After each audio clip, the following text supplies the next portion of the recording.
Hi, this is Ram Gopal Verma and congratulations to iDream for reaching 1 million subscribers. Dil Raju గారి topic వచ్చింది కాబట్టి ఆ మధ్య చెప్పారు మరి ఏంటి ఆయన బొమ్మరిల్లుకు అడ్వాన్స్ ఇచ్చేటప్పుడు ఫలానా ఇంత అని చెప్పితే అంత ఎందుకు ఇవ్వాలి నీకు అని అంటే భగీరథ సీన్స్ ఒక 5 చెప్పేసి ఇప్పుడు చూసి రండి అన్నారు. అంటే దాని ఉద్దేశం ఏంటి అంటే మీరు చెప్పినట్టు అక్కడ తీయబడలేదనా?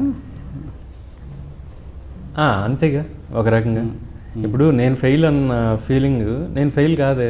ఇప్పుడు నేను సీన్ చెప్తున్నాను, ఎందుకు ఓకే చేస్తారు అవతల వాళ్ళు కదా.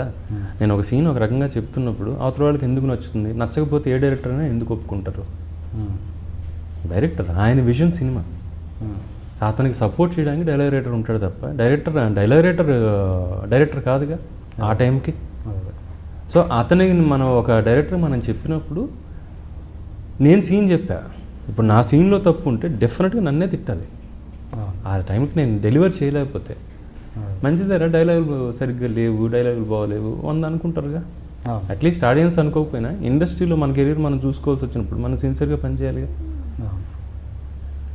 ఎందుకు ఇవ్వాలయ్యా, నువ్వు చేసిన సినిమాలు అంత ఆడలేదు కదా, నీకెందుకు ఇంత రెమ్యునరేషన్ ఇవ్వాలి అని అడిగారు. ఆడకపోవడము నేను రాయలేకపోవడం వేరు కదా. సో నేను రాయగలను అని ఆయనకి చెప్పాలంటే నేనేం చేయాలి? నేను చెప్పింది ఇదండి, నేను రాసింది ఇదండి, అది ఉందా లేదా, ఇదే సీన్ ఉంటుంది, మళ్ళీ ఇదే సీన్ ఉంటుంది. ఇప్పుడు నేను డైరెక్టర్ని తప్పు పట్టడం కాదు, నేను రాసింది కరెక్టు అని ఆయనకి తెలిసేలా చేయాలి.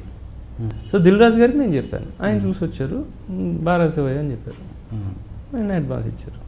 కానీ ఇక్కడ ఇండస్ట్రీలో టాలెంట్ కంటే సక్సెస్ ఇంపార్టెంట్గా ఆ ఉద్దేశంతో అన్నారు. ఇప్పుడు మీరు ఏం మరి నాకు సక్సెస్ లేదుగా బొమ్మరిల్లు ఇవ్వడానికి.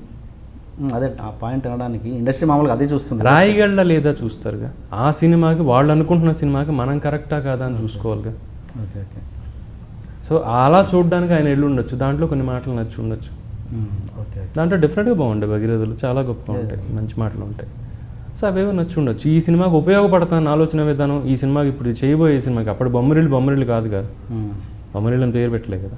ఆ సినిమాకి ఇతను రాయగలను నమ్మడానికి అది బేస్ అయింది అంతే. సో అంటే మీ సినిమాకి సంబంధించింది అక్కడ రసూల్ గారు ఫెయిల్ అయ్యారని అర్థం. ఎట్లా రసూల్ గారు ఫెయిల్ అని ఇప్పుడు చెప్తున్నాను కదా, ఆయన కన్విక్షన్స్ వేరు ఉండొచ్చు. Okay okay. మనం షార్ట్ చెప్పం బ్రదర్, షార్ట్ ఏ రైటరు చెప్పకూడదు, చెప్పద్దాం, షార్ట్ చెప్పకూడదు. ఫ్రెండ్లీ డిస్కషన్లో బ్రదర్ ఇలా పెడితే బాగుంటుందేమో సజెస్ట్ చేయొచ్చు తప్ప డైరెక్టర్కి షార్ట్ చెప్పేంత అవసరం ఉండదు. ఎందుకంటే సినిమా డైరెక్టర్స్ విజన్, అతని నమ్మకం అది. సో అతను ఎలా తీస్తాడని మీరు ఎలా చెప్తారు మీరు?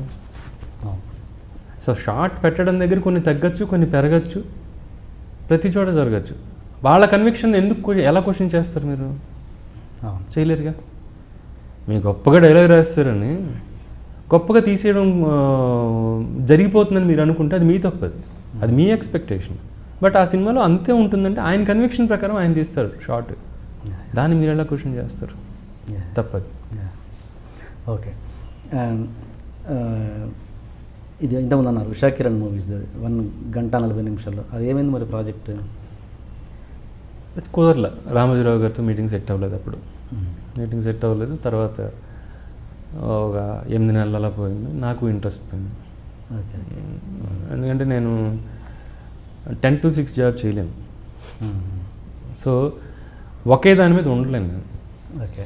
ఎప్పుడు నాకు ఇప్పుడు సినిమా ఇండస్ట్రీలోకి వచ్చిన, యాడ్ ఫిల్మ్లోకి వచ్చిన, యాడ్ ఇండస్ట్రీలోకి వచ్చిన దాంట్లో రోజుకు ఒక కొత్త మ్యాటర్ వస్తుంది, రోజుకు ఒక కొత్త యాడ్ రాయాల్సి వస్తుంది, రోజుకు ఒక కొత్త ఇంకోటి చేయాల్సి వస్తుంది, పని చేయాల్సి వస్తుంది. దాంట్లో కొత్త అన్న ఫీలింగ్ ఉంది చూసారా, ఒకే దాని మీద కూర్చోవట్లే. చెరువు వాడకుండా అలా వదిలేసాం అనుకోండి, పైన తుట్టు కట్టేస్తుంది. నాకు అది ఇష్టం లేదు, మనం పారాలి నదిలేక. సో నాకు వెళ్ళడం ఇష్టం, అక్కడ ఉండిపోవడం ఇష్టం ఉండదు. అందుకని నాకు అలాగా ఆగిపోయిన వెంటనే ఆ కథ బయటికి తీసుకున్నాను, నేను వేరే చోట చెప్పడం మొదలుపెట్టాను. అదైందా మళ్ళీ షేప్ అయిపోయిందా? లేదు. ఆ తర్వాత నాకు దాని మీద కేఎస్ రామారావు గారు నాకు ఒక 25,000 అడ్వాన్స్ కూడా ఇచ్చారు. బట్ ఆయన నువ్వు డైరెక్ట్ చేస్తానంటే సినిమా చేస్తాను. అవును తెలుసు నాకు అది. అలా చాలా మిస్ అయినట్టున్నాయి. వినాయక్ గారు కూడా ఒకసారి వినాయక్ గారికి కథ చెప్పా, ఆయన నాకు అడ్వాన్స్ ఇచ్చారు. బట్ కమల్ హాసన్ గారు ఒకసారి, కమల్ హాసన్ గారు ఆయనతో డిస్కషన్ జరగలేదా? లేదు. అవును. ఆయనకి నేను కథ చెప్పాలనుకున్నా, చాలా ట్రై చేశా 2-3 నెలల పాటు. అసిస్టెంట్ ఎవరు నాకు బయోడేటా పంపించండి ఫస్ట్, అది చెక్ చేసిన తర్వాత కానీ అపాయింట్మెంట్ అప్పుడు చెప్తాము అని చెప్పారు. ఓకే సార్, పంపించలే. దాని తర్వాత నాకు హైట్ పార్క్లో ఒకసారి కలిసినప్పుడు, సార్ నాకు ఒక 10 minutes కావాలి సార్ అని చెప్పి ఆయనతో మాట్లాడా. ఆ 10 నిమిషాలు 20 నిమిషాలు అయింది. 20 నిమిషాల తర్వాత within A month I will get a call from Rajkamal international films అని చెప్పి ఆయన చెప్పి వెళ్ళిపోయారు. రాలేదు. తర్వాత చీకటి రాజ్యం ఆయనే ఫోన్ చేసి, ఆఫీస్ నుంచి ఫోన్ చేసి, ఒకసారి మీరు చెన్నైకి రండి అని చెప్పి చీకటి రాజ్యం కథ చెప్పి, ఈ సినిమా మీరు రాసి పెడతారా, ట్రాన్స్లేషన్ కావాలా డైలాగ్ కావాలా. సో ట్రాన్స్లేషన్ నేను చేయలేను, డైలాగ్ కావాలి, మ్యూచువల్గా చేద్దాం, తమిళ్లో రాయమనండి, అదే పెట్టుకొని నేను తెలుగులో రాస్తాను, మార్చను, తర్జుమా చేయను. ఒకవేళ దీంట్లో బాగుంటే తమిళ్లో మార్చండి, తమిళ్లోవే బాగుంటే తెలుగులో నేను రాస్తాను. ఇది సినిమా, నా ఈగో కాదు. అదే అలాగే మళ్ళీ గ్రూప్ డిస్కషన్ పెట్టుకొని తమిళ రైటర్ సుగ గారు, నేను, ఆయన, డైరెక్టర్ అందరం కూర్చొని అటు ఇటు మార్చి ఇంట్రొడక్షన్ కొంచెం హెవీగా ప్లాన్ చేశాం సార్. అసలు ఏంటి అన్యాయం, ఏంటి దౌర్జన్యం? 3 రోజుల నుంచి మోసం ఉన్నట్టున్నాయి ముఖాలు. ఎవర్రా మీరు? జూనియర్ ఆర్టిస్ట్ ఉన్నది కూడా లేదు కదా, ఎక్కడ పట్టాడు రా బాబు వీడిని.